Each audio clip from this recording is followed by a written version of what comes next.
Hi, I just got back from the Northeast Wool Show with a couple of friends and it has been a brilliant day.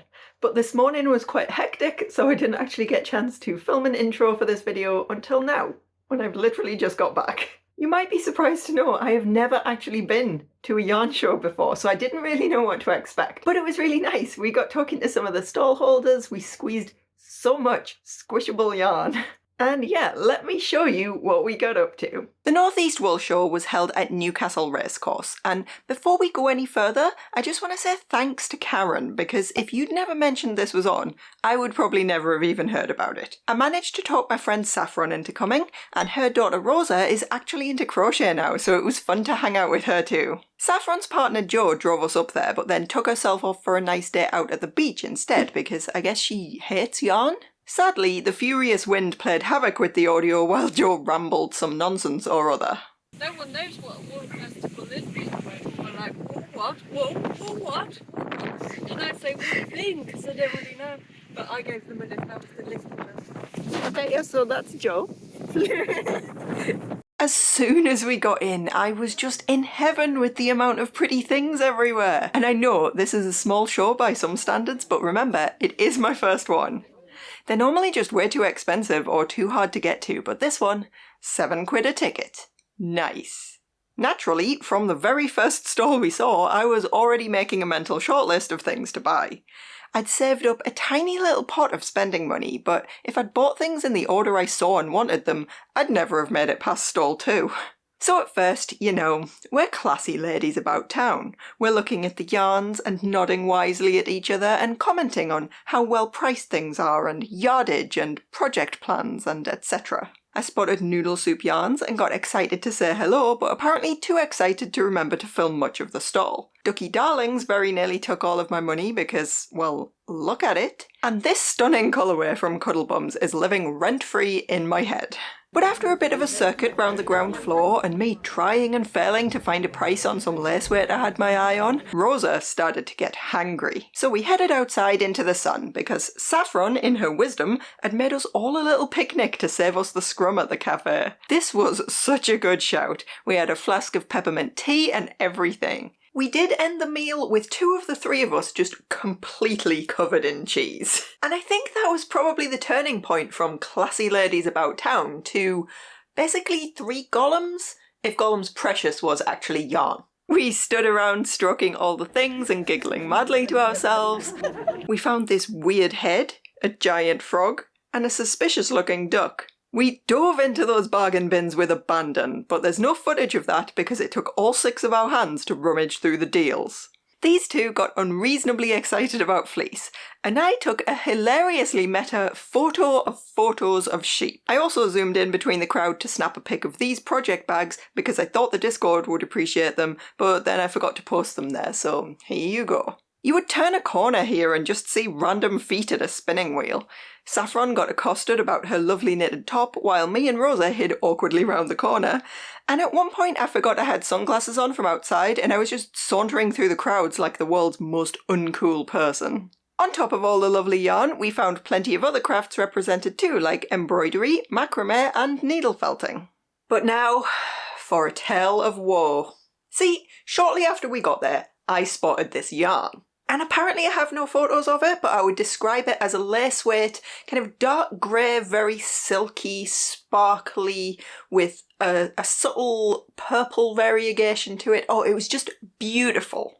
The stall had a shawl knitted up in it as well, and every time we walked past it, we couldn't resist stroking it.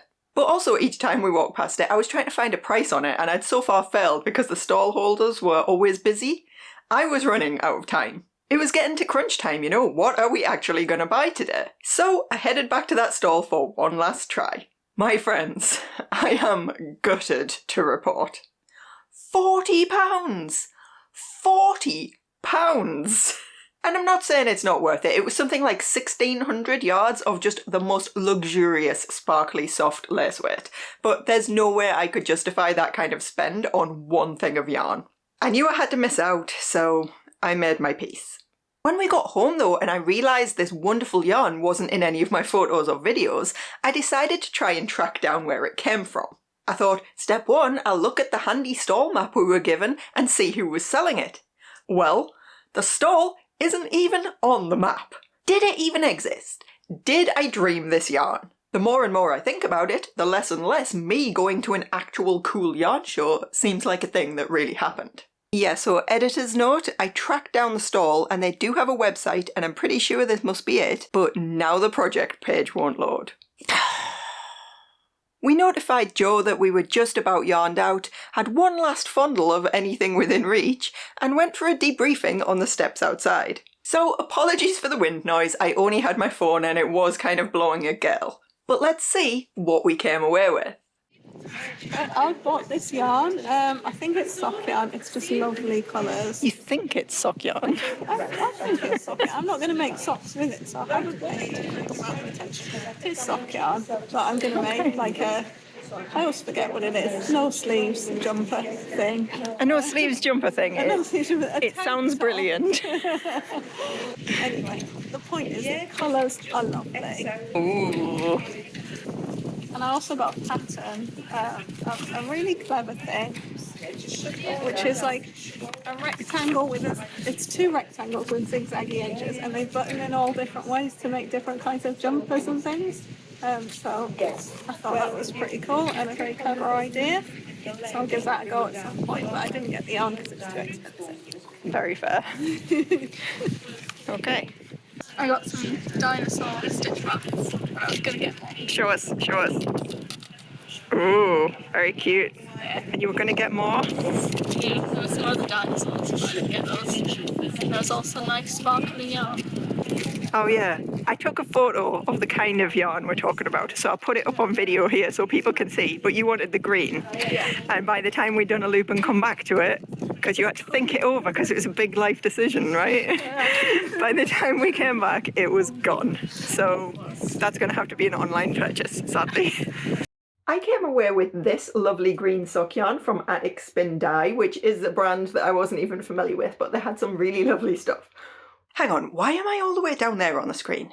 This video is so janky. What they mostly had that attracted me, however, was a bargain bin. I don't know why this was in the bargain bin. There doesn't seem to be anything wrong with it at all, other than it's a bit messy at the end. And I wonder if maybe it just wouldn't go in the display like that. It would make the place look a mess, so they discounted it. But it was a pretty hefty discount. It was, I think, £18.50 normally, and this was £14. So what a deal.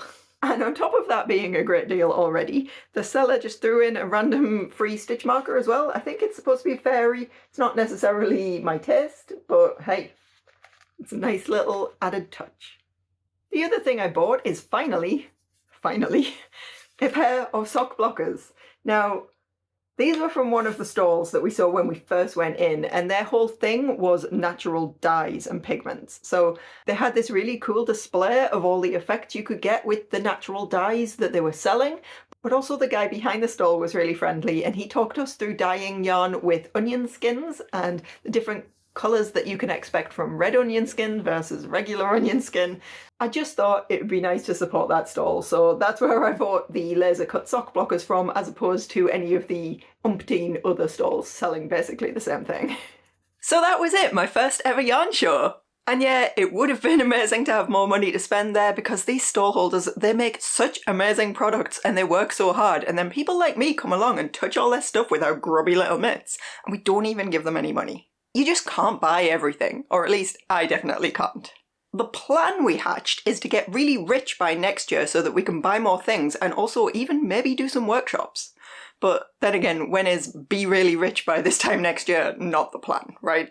If I didn't bring away a massive amount of yarn, I did at least bring away a massive amount of inspiration. And I've got to say, that inspiration is mostly directed towards lacy shawls. Yeah, it turns out when you retract the self-ban on shawls, you immediately want to knit all the shawls. Oops. Under the Olive Tree Knits, who was running a sign up to my newsletter today and maybe get free stuff situation, did not choose me as the winner of the giveaway. But as consolation, we all got one of their shawl patterns for free as a thank you for signing up. It's a 1 skein fingering weight dealie, and I just thought, you know, let's go for it. I've got that noodle soup yarn upstairs that Dave got me for Christmas, let's just cast it on. So I did, and that's why the new green yarn is hanging up behind me right now, because the purple yarn that's usually there is very much in use. All in all then, a brilliant day out, and it's just got me super revved up to make shawls, so watch this space and we'll see how long that lasts. Thank you, as ever, to my supporters over on Ko-fi for helping me attend events like this and bring you silly recap videos. And special thanks to my besties in the Stitch Squad. Mary Ann Johnson, Sunny, Candy Riley Pettinger, Laura Salletts, Enlightened Flamingo, Cross Stitch the Globe, I'd Rather Be Stitching, Angela Sue Harrison, Emily Hobbs, Lee the Cozy Crafter, Asta Vinka, Callie Jenny, Sarah, Angela Wells, and Enraged Flamingo. I'll be back soon with some more crafty nonsense, so in the meantime, have a brilliant rest of your day and keep making cool stuff. Bye!